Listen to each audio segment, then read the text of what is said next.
Bismillahirrahmanirrahim. Assalamualaikum warahmatullahi wabarakatuh. Alhamdulillahilladzi khalaqal mauta wal haya liyabluwakum ayyukum ahsanu amala.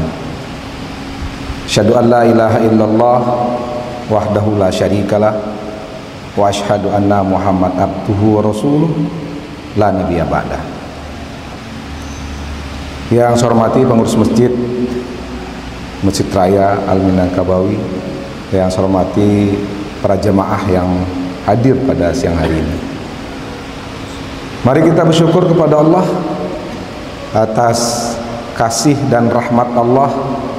Sampai hari ini kita masih diberikan kesehatan, keselamatan, dan yang tidak kalah pentingnya Allah masih memberikan kekuatan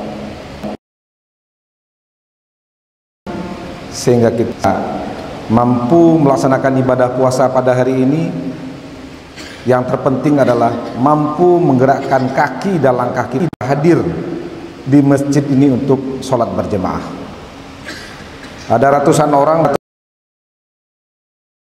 mampu tidak ke masjid untuk melaksanakan tugasnya sebagai hamba Allah, kemudian berselawat kepada Nabi. Mari kita ucapkan Allahumma sholli ala Muhammad wa ala ali Muhammad. Semoga kelak kita mendapat syafaat dan pertolongannya. Yakinlah Bapak Ibu sekalian, amal kita tidak akan mampu mengantarkan kita ke surganya Allah kecuali mendapat syafaat dari Rasulullah Muhammad sallallahu alaihi wasallam. Jamaah yang berbahagia, Allah berfirman dalam surat An-Nisa, A'udzubillahi minasyaitonirrajim. Bismillahirrahmanirrahim. Wal yakhshal ladzina law taraku min khalfihim dzurriyyatan di'afa. Shadaqallahul azim. Bapak Ibu yang berbahagia, sejarah Cina menyampaikan dalam satu tulisan oleh penulis Amerika Jared Diamond bahwa ketika China ingin hidup aman dan nyaman, direncanakan bikin tembok yang luar biasa. Tembok Cina yang kokoh, tinggi, kuat, dengan harapan tidak ada negara-negara lain atau bangsa-bangsa lain yang bisa mengganggu ketentraman bangsa Cina. Setelah 100 tahun tembok itu dibangun, ada 3 kali peperangan yang dihadapi oleh bangsa Cina. Musuh-musuh yang datang tidak menghancurkan tembok, tidak memanjat tembok, tapi musuh yang datang adalah bagaimana merusak mental penjaga tembok tersebut. Mereka lupa sebelum membangun fisik, yang harus kita bangun adalah manusianya. Sesuai dengan lagu kebangsaan kita, bangunlah jiwanya bangsa. Infrastruktur kita bangun sangat luar biasa. Ketika mental, ketika manusianya kita tidak bangun, kita lihat sekarang ini menjadi suatu permasalahan besar di bangsa ini, korupsi di mana-mana. Kenapa? Mental tidak dibangun. Untuk itu Jared Diamond menulis dalam satu karyanya, ada 3 hal yang bisa merusak peradaban manusia, ada 3 hal yang bisa menghancurkan satu bangsa. Yang pertama, hancurkan tatanan rumah tangga. Di situ ditulis bahwa untuk merusak satu generasi, satu bangsa, rusak tatanan rumah tangganya. Hilangkan peran ibu. Ibu sebagai motivator, ibu sebagai contoh, ibu sebagai panutan, mulai dikikis, dihilangkan. Ibu lebih memilih menjadi wanita karir dengan alasan emansipasi wanita. Anak dibesarkan oleh pembantu rumah tangga atau asisten rumah tangga. figur ibu akan hilang dalam rumah tangga. Dampaknya apa? Dampaknya anak bakal tahu anak, ibu bakal tahu ibu. Ini yang pertama. Yang kedua adalah hancurkan pendidikan. Dengan apa? Dengan geser peran guru menjadi tenaga pendidik yang disibukkan dengan administrasi perkantoran atau administrasi yang ada di lingkungan pendidikan. Figur guru yang digugu dan ditiru itu sudah tidak ada. Makanya beberapa kesempatan saya sampaikan, guru yang tinggal sekarang ini cuma dua, guru ngaji sama guru silat. Sekarang guru paket dikasih, tidak ada lagi figur guru di kelas. Yang ketiga adalah hancurkan peran tokoh adat, tokoh ulama. Dengan cara apa? Dengan libatkan dia di politik praktis. Tidak ada lagi panutan atau tokoh agama menjadi panutan bagi masyarakat, sehingga pituah, sehingga sesuatu yang dikeluarkan oleh tokoh agama, tokoh adat tidak didengarkan lagi oleh anak kemenakan. Kenapa? Mereka sibuk dengan politik praktis. Itu menurut Jared Diamond. Saya selaku kepala BNN, ketika tiga hal tersebut masuk ke generasi muda, masuk kepada bangsa, masuk kepada nagari, ditambah lagi narkoba, lengkap sudah. Bapak Ibu yang berbahagia, Sumatera Barat yang falsafahnya adat bersandi syarak berkandi kitabullah, di mimbar ini saya sampaikan kepada Bapak Ibu sekalian, Sumatera Barat merupakan urutan ke-6 dari 34 provinsi bahaya penyalahgunaan narkotika.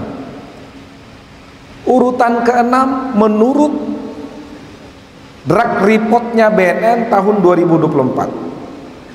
Saya selaku putra daerah asli Bukit Tinggi malu. 2 minggu saya di BNN Provinsi Sumatera Barat, kita berhasil mengungkap 141 kilo ganja. 3 bulan saya di BNN, BNN berhasil dengan berkolaborasi dengan stakeholder lainnya, berhasil mengungkap lebih dari 0,5 ton ganja dari provinsi lain. Yang tersangkanya, yang pelakunya, yang kurirnya, yang pengedarnya semua orang Sumatera Barat. Menurut investigasi yang kami lakukan, semua lebih 1,5 ton ganja tersebut akan didistribusikan ke 19 kota kabupaten di Sumatera Barat. Artinya apa? Siapa yang menghancurkan Sumatera Barat? Orang Sumatera Barat juga. 2 hari yang lalu, hari Jumat tepatnya, kita berhasil mengungkap narkotika jenis sabu sebanyak brutonya 7 kilo masuk dari Sumatera Utara. Pelakunya siapa? Pelakunya mama berserta kemenakan, suami berserta istri, dan mantan istri. Mungkin Bapak Ibu pernah lihat di media sosial, itu semua bersaudara. Apakah kita yang punya falsafah adat bersandi syarak bersandi kitabullah tidak prihatin dengan kondisi seperti ini? Bapak Ibu yang berbahagia, ending dari narkotika itu adalah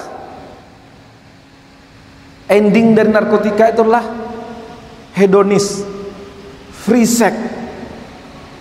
Bapak Ibu bayangkan, hasil penelitian BNN, 10 orang penyalahguna narkoba atau pecandu narkotika, 8 orang itu adalah penganut free sex, seks bebas. Nah, ketika apa yang disampaikan Jared Diamond tadi, penerus Amerika, Ketika peran ibu sudah bergeser, peran guru sudah bergeser, peran tokoh agama, tokoh adat sudah tidak terdengarkan lagi, bagaimana kita akan mempersiapkan 2045 menjadi bonus demografi Indonesia emas? Tenggelam sudah Sumatera Barat kalau tidak kita mulai dari sekarang. Banyak yang apatis Bapak Ibu sekalian, banyak yang apatis dengan lingkungannya. Oh, itu dunsana inyo, biasalah, ndak usah awak ganggu. Itu narkoba, dunsana inyo, ndak usahlah, urusan awak sih diurus. Nggak bisa begitu. Prinsip orang Minang itu harus tetap kita pakaikan. Mulai paku kacang balimbiang, tampurung lenggak-lenggokkan, anak di pangku kemanakan dibimbiang, orang kampung dipetenggangkan. Apakah falsafah itu masih dipakai sama nenek mama kita? Apakah falsafah itu masih dipakai di lingkungan kita? Mari kita jawab sendiri di hati kita. Orang sudah tidak mau tahu lagi, orang sudah tidak akan cuek dengan situasi. Sumatera Barat dengan penduduk 5,7 juta, itu 1,1% sudah menyalahgunakannya ketika itu di permukaan, belum di bawah permukaan Bapak Ibu sekalian.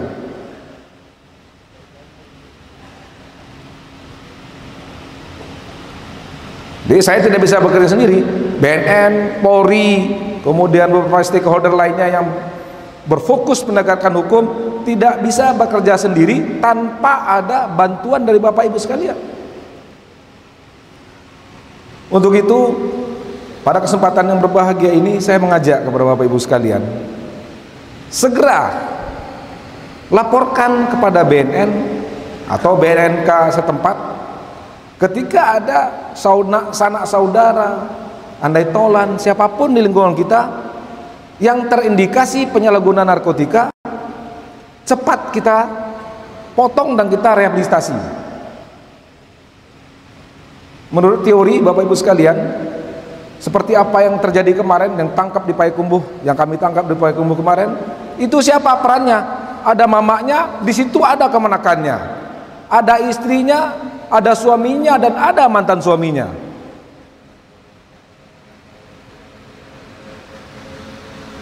Ini kan sudah jauh lari dengan falsafah hidup kita, Bapak Ibu sekalian.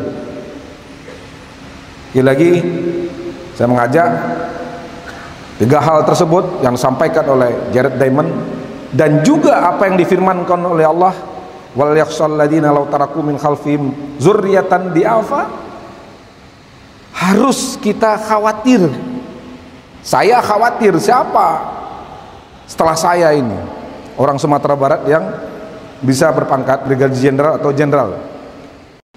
Begitu juga dengan Bapak Ibu sekalian, siapa yang meneruskan menjadi ulama, menjadi tokoh di Sumatera Barat pasca kita tiada.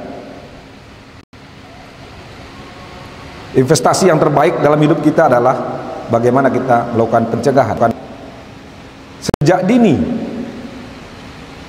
Mungkin Bapak Ibu kenal dengan Profesor Lubi Lukman, pakar hukum.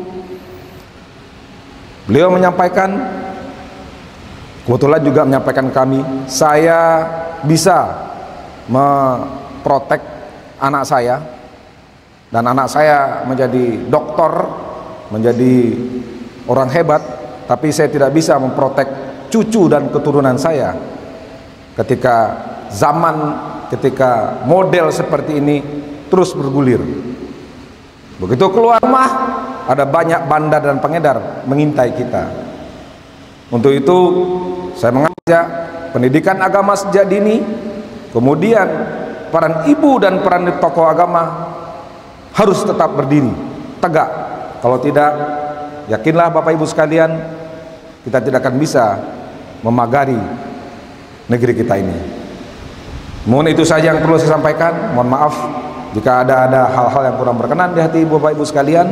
Sekali lagi, saya selaku Kepala BNN Provinsi Sumatera Barat mengajak kita semua, mari kita tekan angka penyalahgunaan narkotika di Sumatera Barat dengan falsafah adat berseni syarak bersandi kitabullah. Camkan kita urutan ke-6 dari 34 provinsi untuk saat ini. Mari kita bekerja keras bersama-sama untuk memberantas penyalahgunaan narkotika di Sumatera Barat. Karena narkotika itu akan mengikuti penyakit-penyakit lainnya, prostitusi, perampokan, kemudian pencurian. Jadi biang dari segala tindak pidana kriminal itu adalah narkoba atau narkotika. Terima kasih. Wabillahi taufiq wal hidayah. Assalamualaikum warahmatullahi wabarakatuh.